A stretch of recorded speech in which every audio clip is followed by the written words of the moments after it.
성령은 처음이라서 네 번째 강의 시간입니다. 오늘도 성령님에 대해서 조금 더 알아가고 조금 더 친밀함을 경험하는 시간이 되기를 원합니다. 제가 지난 시간에 은사에 대해서 말씀드리면서 제가 방언을 받았던 이야기를 해드렸습니다. 하나님께서 방언을 주셨는데 그 방언을 왜 주셨는지 어떻게 사용해야 하는지 몰라서 7년 동안 그 방언을 사용하지 않았다라고 말씀을 드렸습니다. 그러다가 제가 방언을 주신 목적과 어떻게 사용해야 하는지 알게 되면서 방언이 회복되었다 말씀드렸는데 은사가 그 동일한 원리로 작동이 되는 것 같습니다. 먼저 방언에는 두 가지 종류가 있는데요. 첫 번째는 다른 나라 언어로 하는 방언이 있고요. 두 번째로는 우리가 알아듣지 못하는 말로 하는 방언이 있습니다. 첫 번째, 다른 나라 언어로 하는 방언에 대해서 살펴볼 텐데요. 성경에는 사도행전 2장에 이 방언이 등장하고 있습니다. 사도행전 2장 1절부터 13절까지 말씀입니다. 본문이 조금 긴데 같이 한번 묵상하면서 읽어보도록 하겠습니다. 오순절 날이 이미 이름에 그들이 다 같이 한 곳에 모였더니 호련히 하늘로부터 급하고 강한 바람 같은 소리가 있어 그들이 앉은 온 집에 가득하며 마치 불의 여처럼 갈라지는 것들이 그들에게 보여 각 사람 위에 하나씩 임하여 있더니 그들이 다 성령의 충만함을 받고 성령이 말하게 하심을 따라 다른 언어들로 말하기를 시작하니라. 그때 경건한 유대인들이 천하 각국으로부터 와서 예루살렘에 머물러 있더니 이 소리가 남에 큰 무리가 모여 각각 자기의 방언으로 제자들이 말하는 것을 듣고 소동하여 다 놀라 신기하게 여겨 이르되 보라 이 말하는 사람들이 다 갈릴리 사람이 아니냐 우리가 우리 각 사람이 난 곳 방언으로 듣게 되는 것이 어찌 됨이냐 우리는 바데인과 메데인과 엘람인과 또 메소보다미아 유대와 갑바도기와 본도와 아시아 부르기아와 밤빌리아 애굽과 및 구레네에 가까운 리비아 여러 지방에 사는 사람들과 로마로부터 온 나그네 곧 유대인과 유대교에 들어온 사람들과 그레데인과 아라비아인들이라 우리가 다 우리의 각 언어로 하나님의 큰 일을 말함을 듣는도다 하고 다 놀라며 당황하여 서로 이르되 이 어찌 된 일이냐 하며 또 어떤 이들은 조롱하여 이르되 그들이 새 술에 취하였다 하더라. 이 예루살렘 교회에 초대교회에 성령이 임하였을 때에 사람들이 각자 다른 나라 말로 기도했다라는 기록이 나옵니다. 성령이 그들에게 임하였을 때 그들이 배운 적도 없고 알지도 못하는 다른 나라의 언어로 기도를 하더라는 겁니다. 그들이 이처럼 다른 나라 언어로 기도하는 것을 본 주변 사람들이 12절에 보면 이렇게 반응합니다. 다 놀라며 당황하여 서로 이르되 이 어찌 된 일이냐. 여러분 놀랄 만하죠. 성령을 받았는데 갑자기 다른 나라 언어로 말할 수 있게 된다면 얼마나 좋겠습니까? 요즘 제2 외국어 필수죠. 영어와 중국어 이 정도가 필수라고 이야기하는데 성령을 받고 방언을 받았는데 그게 영어나 중국어라고 한번 생각해 보십시오. 저절로 외국어가 되는 거 아니겠습니까? 그러나 여러분 기억할 게 하나 있습니다. 영어로 방언을 받는다고 해도 우리 영어 실력이 향상되는 것은 아니라는 겁니다. 영어 방언을 받았지만 자기는 무슨 말을 하는지 모릅니다. 본인이 영어로 이야기를 하면서도 기도를 하면서도 무슨 뜻인지는 모른다는 겁니다. 그래서 영어로 방언을 받았다 할지라도 영어로 의사소통을 하려면 영어 공부는 따로 해야 하는 겁니다. 그렇다면 사도행전 2장에서 왜 성령께서 다른 나라 언어로 방언을 하게 하셨을까요? 사도행전 2장에 보면 그 자리에 예수님을 믿지 않던 외국인들이 많이 있었던 것을 우리가 보게 됩니다.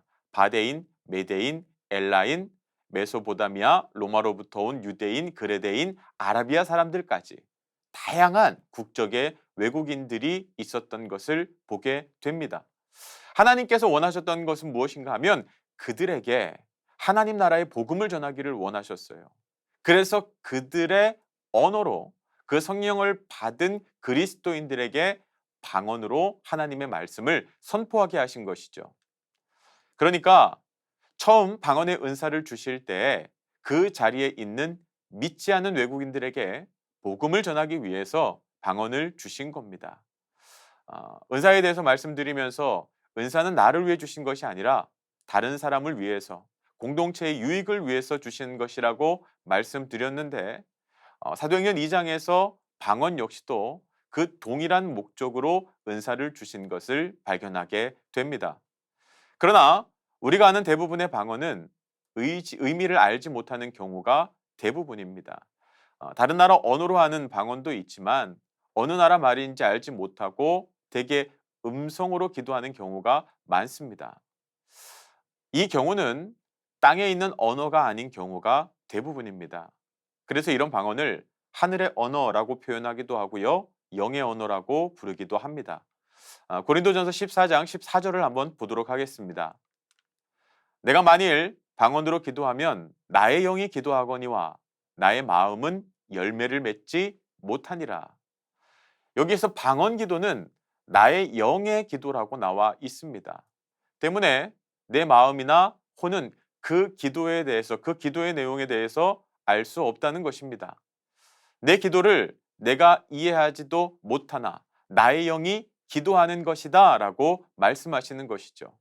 때문에 고린도전서 14장의 방언 기도는 언어가 아니라 정확하게 말하면 소리라고 할 수 있는 것입니다. 그래서 사람들이 다양한 소리로 기도할 수 있는 것입니다. 우리가 방언 기도할 때 영으로 다양한 소리가 나오더라도 두려워하거나 제한하지 말고 성령께 순종하면서 주시는 대로 기도하는 것, 그것이 바로 방언 기도인 것입니다. 그렇다고 해서 방언이 아무렇게나 막 말하는 것은 아닙니다. 존 쉐릴이라고 하는 기자가 쓴 성령님을 찾아서라는 책에 보면 이분이 최고의 언어 권위를 가지고 있는 언어학자 6명을 모시고요. 방언 기도하는 분들의 기도를 녹음해서 그분들이 듣도록 했답니다. 무슨 언어인지 해석해 달라고요.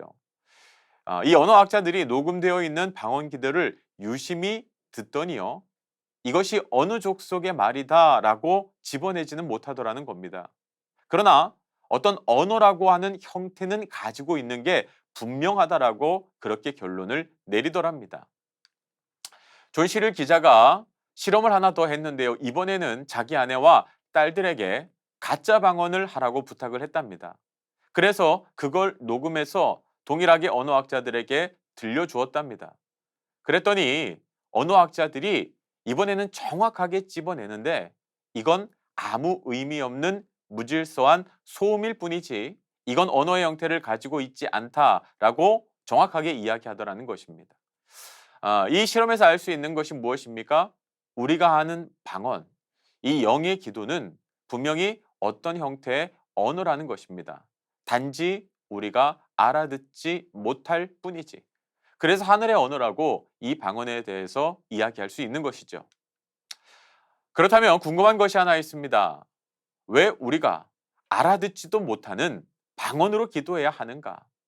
여러분 안 그래도 기도하는 시간도 짧은데 내가 정확하게 구하는 것들 기도하는 게 낫지. 아니 내가 알지도 못하는 내용으로 왜 방언으로 기도해야 하는가? 이런 질문을 하시는 분들이 있을 겁니다. 그렇다면 왜 방언으로 기도해야 되는지 여러분에게 알려드리도록 하겠습니다. 첫 번째요. 방언으로 기도해야 하는 이유는 방언 기도를 통해서 하나님이 원하시는 기도를 할 수 있기 때문입니다. 고린도전서 14장 2절 말씀 같이 보도록 하겠습니다. 방언을 말하는 자는 사람에게 하지 아니하고 하나님께 하나니 이는 알아듣는 자가 없고 영으로 비밀을 말함이라. 여러분 방언 기도는 하나님께 하는 기도라고 말씀드렸습니다. 이 기도가 하나님과의 우리의 대화잖아요. 대화가 되려면 대화가 가능한 수준이 되어야 하는데 여러분 하나님과 우리 사이에는 엄청난 수준 차이가 있습니다. 여러분 만약 우리가 3살이나 4살짜리 아이와 이야기한다고 생각해 보십시오. 3살짜리 아이는요. 우리에게 뭐 이쁘다, 사랑한다, 뭐 먹고 싶어, 뭐 가지고 싶어 이 정도의 이야기는 할 수 있을지 몰라요.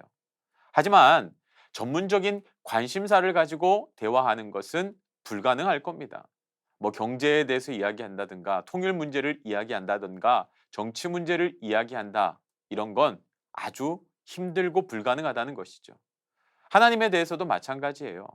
우리가 하나님께 어떤 것을 구할 수는 있지만 하나님과 동일한 수준에서 전문적으로 대화를 나누는 건 불가능하다는 것이죠.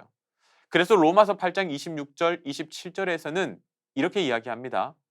이와 같이 성령도 우리의 연약함을 도우시나니 우리는 마땅히 기도할 바를 알지 못하나 마땅히 기도할 바를 알지 못한다라고 이야기하시죠. 그래서 어떻게 합니까? 오직 성령이 말할 수 없는 탄식으로 우리를 위하여 친히 간구하시느니라. 마음을 살피시는 이가 성령의 생각을 아시나니 이는 성령이 하나님의 뜻대로 성도를 위하여 간구하심이니라. 여기서 중요한 것이 있어요. 우리가 왜 방언으로 기도해야 하는가? 우리는 마땅히 무엇을 위해 기도할지도 알지 못하는 연약하고 부족한 존재이기 때문입니다. 우리가 무엇을 위해서 하나님 앞에 이야기해야 되는지도 모르는 연약한 존재. 아무것도 모르기 때문에 하나님께서 우리를 도우시기 위해서 우리가 어떻게 기도할지 알려주기 위해서 방언을 주시는 거예요. 방언은 영의 기도입니다. 우리가 무슨 내용인지 모르고 방언 기도를 하지만 성령께서 우리가 필요한 기도를 하도록 시키신다는 거예요. 그러니까 우리가 방언으로 기도한다는 것은 하나님의 마음을 알게 되고 하나님이 원하시는 우리에게 꼭 필요한 기도를 성령께서 시키게 된다는 의미입니다. 그래서 방언으로 기도하다 보면 그 기도를 통해서 우리 심령에 변화가 생기게 됩니다. 방언으로 어떤 내용을 기도하는지도 모르지만 기도하다 보면 마음의 변화가 일어나요. 마음이 안타까워지고 애통하게 되고 때로는 마음이 저려오고 회개가 터지기도 합니다. 그러면서 심령의 변화가 일어나는 거예요. 교회 이런저런 문제와 아픔을 놓고 우리가 불평하며 기도하기 시작했는데 그러다 방언으로 기도하게 되면 여러분 우리의 기도가 바뀌어요. 마음의 불평이 아니라 감사가 나오게 되고 교회를 위하여서 기도하게 됩니다. 마찬가지입니다. 나라를 위해서 내 상황에 대해서 불평하고 염려하다가도 우리가 방언으로 기도하게 되면 우리 마음의 평안과 기쁨이 찾아오고 또 나라를 위해서 기도할 수 있게 되더라는 것이죠. 여러분 이처럼 방언은요 하나님의 마음을 알게 되고 하나님의 마음으로 필요한 기도를 하다 보니까 우리 심령의 변화까지도 가능하게 되는 것이죠. 여러분 그 방언을 통변하는 은사도 있어요. 그래서 어떤 분은 그 방언을 들으면서 옆에서 어떤 의미인지 통변해 주는 그런 은사를 받은 분이 있습니다. 그런데 그 방언을 통변하는 내용을 들어보면 상당히 많은 경우에 방언 기도의 내용이 찬양합니다. 감사합니다. 주님을 찬양하라. 주님을 높여드립니다. 이런 내용이 많다고 합니다. 여러분 그 방언 기도할 때 이렇게 음이잖아요. 소리인데 그 소리가 다르게 나오는 경우도 있지만 똑같은 소리가 반복해서 고백되어지는 경우도 있어요. 이게 도대체 뭔가 궁금한 분들이 있잖아요. 그게 대부분 찬양합니다. 감사합니다. 주님을 찬양하라 높여드립니다. 이런 하나님을 높여드리는 경배와 찬양의 내용이 대부분이라는 것이죠. 여러분 우리가 언제나 하나님을 기쁨으로 찬양할 수 없는 것이 바로 우리들의 현실이죠. 어떨 때는 슬프고요. 어떨 때는 답답하고요. 어떨 때는 너무 메마르고 복잡하고 염려와 근심으로 가득 찰 때가 많아요. 그런데 그럴 때 방언으로 기도하면 그 방언을 통해서 하나님을 찬양하고 자연스럽게 경배하게 되는 거예요. 그러다 보면 어떤 일이 일어날까요? 그냥 내가 방언을 했을 뿐인데 하나님을 높여드리고 찬양하고 경배하다 보니까 하나님과의 관계가 회복되어지는 것이죠. 우리에게 꼭 필요한 기도가 방언을 통하여서 우리 입에서 선포되는 것이죠. 그것이 바로 방언 기도가 필요한 이유입니다. 여러분 내가 알아듣는 말로 또박또박 가족을 위해서 기도하고 나라를 위해서 기도하고 교회를 위해서 기도하고 그런 것도 필요합니다. 그런데 정작 내 필요를 위해서 기도했지만 기도를 하고 나도 여전히 답답하고 아무것도 변하지 않는 그런 어, 경험을 할 때가 많아요. 어떨 때는 기도할 게 많은데 다 하지 못한 그런 불편하고 찝찝한 기분이 들기도 합니다. 그러나 방언으로 기도하면요 달라져요. 여러분 그 방언 기도를 했는데 갑자기 영혼이 자유해지고 속이 뻥 뚫린 것 같은 기분이 들 때가 있습니다. 왜냐하면 방언 기도를 통해서 내가 하고 싶은 기도가 아니라 하나님이 원하시는 기도, 하나님을 높이는 기도, 나에게 꼭 필요한 기도를 할 수 있기 때문입니다. 그것이 바로 방언 기도가 필요한 첫 번째 이유입니다. 자, 그럼 두 번째요. 그 방언 기도를 왜 해야 하는가? 여러분 때로 우리가 기도할 때 누구도 듣지 못하게 비밀리에 기도해야 할 때가 있기 때문입니다. 고린도전서 14장 2절 다시 한번 보겠습니다. 방언을 말하는 자는 사람에게 하지 아니하고 하나님께 하나니 이는 알아듣는 자가 없고 영으로 비밀을 말함이라. 여기서 포인트는요. 방언 기도를 할 때 그 기도를 알아듣는 사람이 없이 우리가 영으로 비밀을 기도하게 된다는 것이죠.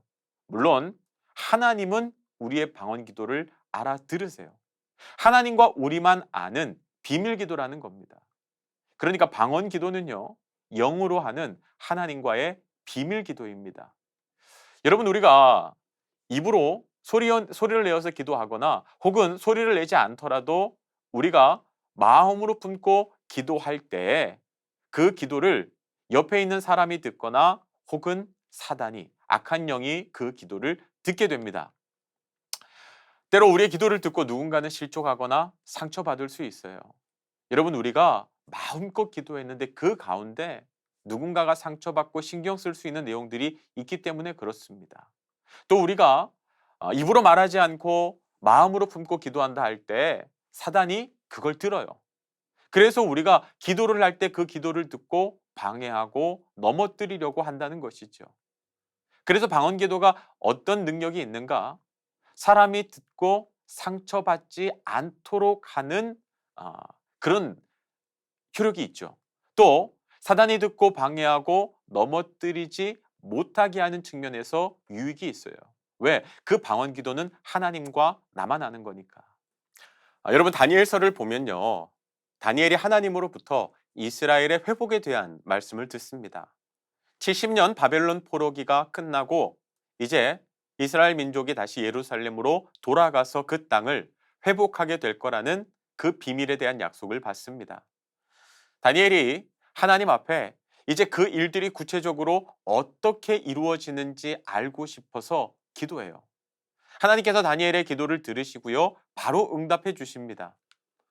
그런데 다니엘은 그 기도를 하고 나서 21일 동안이나 금식하고 기도합니다. 왜냐하면 하나님께서 말씀하셨는데 다니엘은 그 하나님의 응답의 말씀을 받지 못했기 때문에 그래요. 성경에 보면 21일이 지난 후에 다니엘이 그 응답의 말씀을 받습니다. 이게 도대체 어떻게 된 일인가? 하나님은 다니엘이 기도할 때 바로 응답해 주셨는데 왜 다니엘은 21일이 지난 후에 응답을 받게 되는가? 여러분, 그 응답을 가지고 온 천사가 중간에 사단과 싸웁니다. 사단이 그 소식을 전하지 못하도록 가로막은 것이죠. 사단이 응답을 가져온 천사를 가로막고 나중에 미가엘 천사장이 와서 그 사탄의 권세를 꺾고 나서야 결국 응답이 다니엘에게 오게 되고요. 그 과정이 21일이 걸렸다라고 성경에서는 이야기합니다. 이런 영적인 싸움이 똑같이 우리에게 일어날 수 있다는 것이죠. 그러므로 성령께서 하나님의 놀라운 역사를 우리에게 말씀하시고 그 일이 이루어지게 하는 과정에서 방언으로 기도하게 시키시는 겁니다. 우리가 하나님과 대화를 나눌 때 그것이 언어로 표현한 경우에는 사탄이 알고 회방하는 것을 막으려고 하나님께서 때로 우리에게 방언으로 기도하게 시키시는 겁니다. 이 방언 기도가 참 여러모로 중요하다는 것을 오늘 말씀을 통해서 다시 한번 확인하게 됩니다. 여러분, 우리 가운데 하나님의 역사가 이루어지는 모든 일 가운데 방언 기도를 하는 것과 하지 않는 것은 엄청난 차이가 있습니다. 개인의 문제를 놓고 기도하든 교회 문제를 놓고 기도하든 나라와 민족을 위해서 기도하든 주의 행하실 일들을 위해서 기도하든 방언으로 기도하는 것이 아주 중요합니다. 여러분이 방언에 대해서 혹시 마음이 닫혀 있는 분이 계시다면 거부감이 있는 분이 계시다면 오늘 이 방언에 대해서 마음을 활짝 여시고 사모하는 마음을 가지시길 바랍니다. 세 번째, 우리가 왜 방언으로 기도해야 하는가? 여러분이 방언 기도가 우리의 영을 충만하게 하기 때문에 그렇습니다. 그냥 기도하는 것만으로도, 방언으로 기도하는 것만으로도 우리의 영이 충만해진다.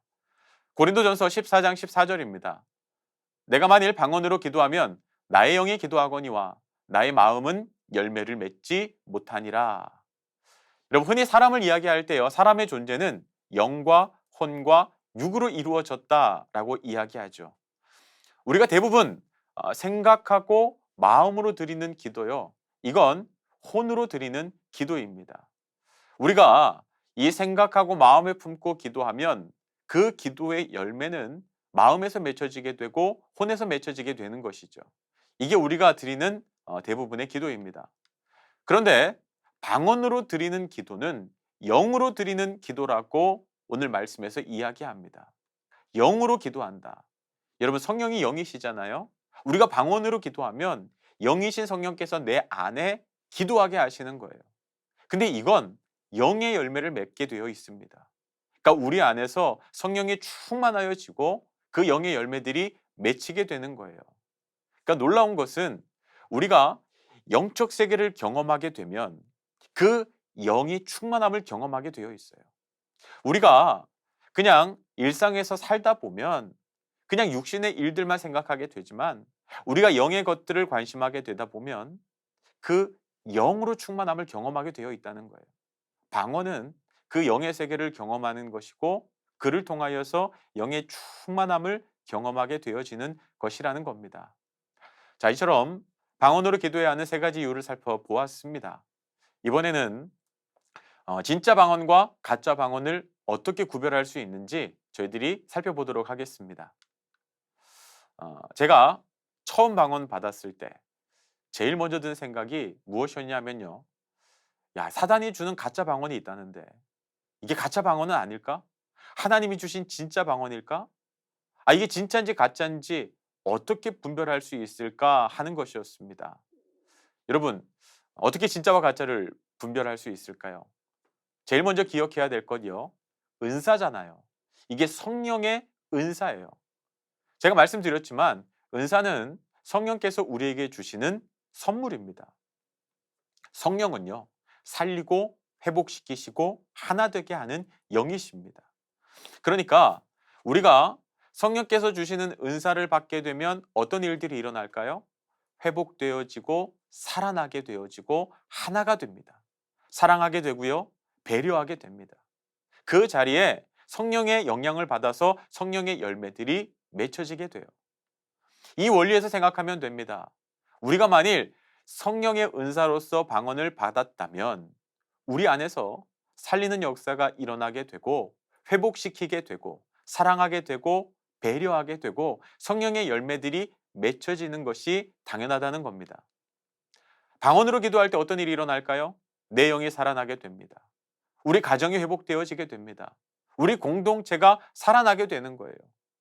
나뿐만이 아니라 그 방언으로 기도할 때 회복되고 살아나는 역사들이 내 주변에 자연스럽게 일어나게 되는 거예요. 자연스럽게 살리고 회복시켜 주는 쪽으로 우리가 흘러가게 되는 것이죠. 이런 일들이 일어날 때요, 하나님이 주신 성령의 은사구나, 그렇게 생각하면 된다는 것이죠.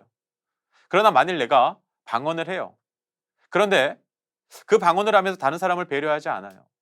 그래서 큰 소리로 방언을 하면서 주변 사람을 힘들게 하고 시험 들게 하고 그로 인해서 분란이 생기고요.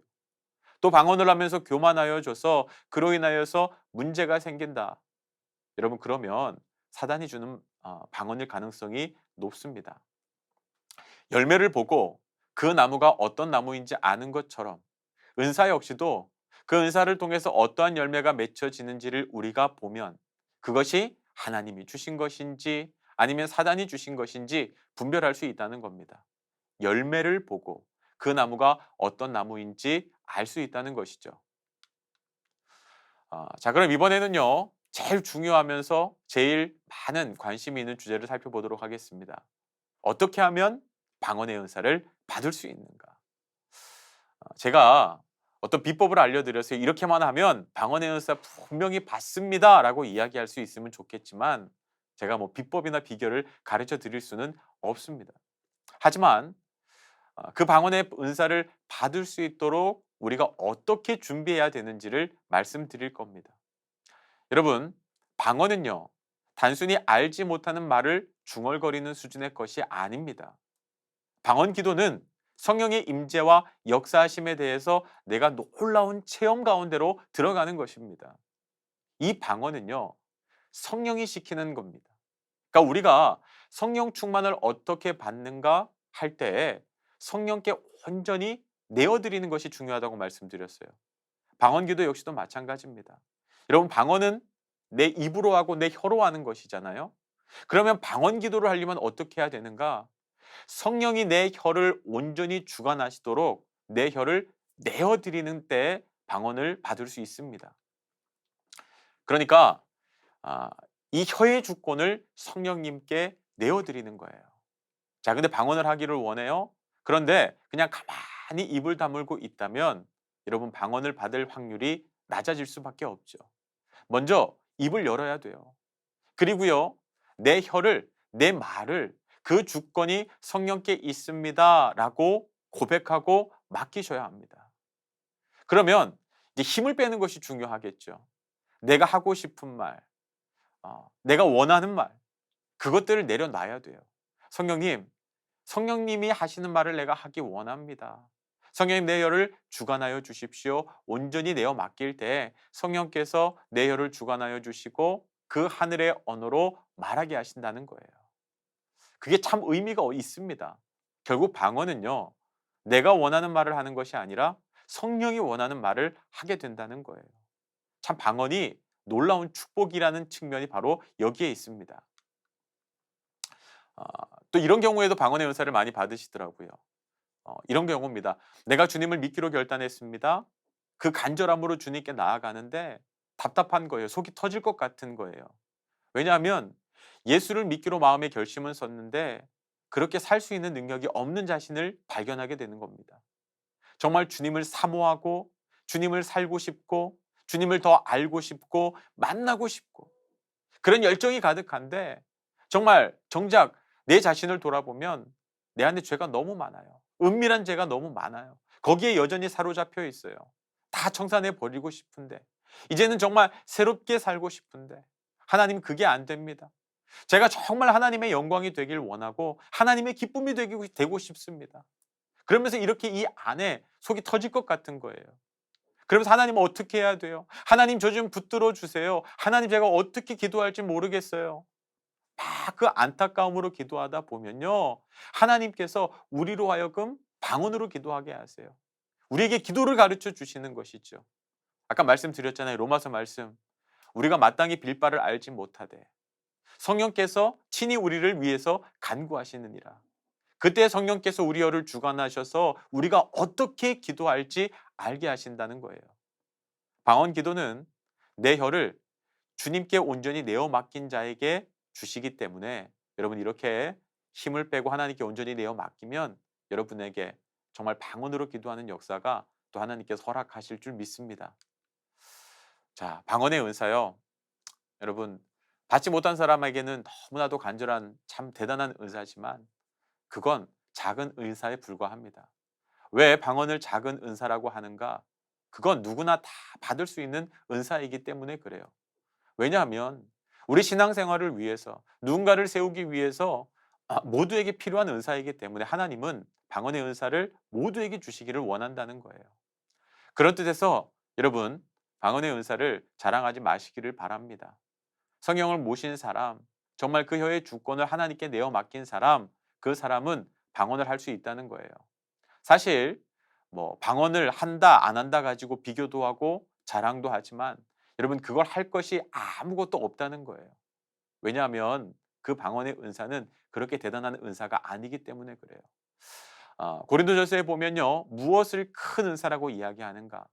다른 사람들을 더 많이 살리고 사랑하고 섬길 수 있는 것을 더 큰 은사라고 이야기합니다. 그래서요. 다른 사람을 섬기고 가르치는 것 여러분 그게 큰 은사라는 거예요. 방언은요.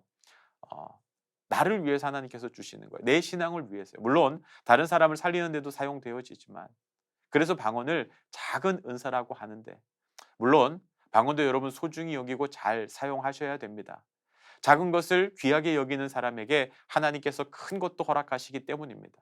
하지만 방언을 자랑하거나 방언으로 인하여서 교만하여지는 죄를 짓지 않게 되기를 바랍니다.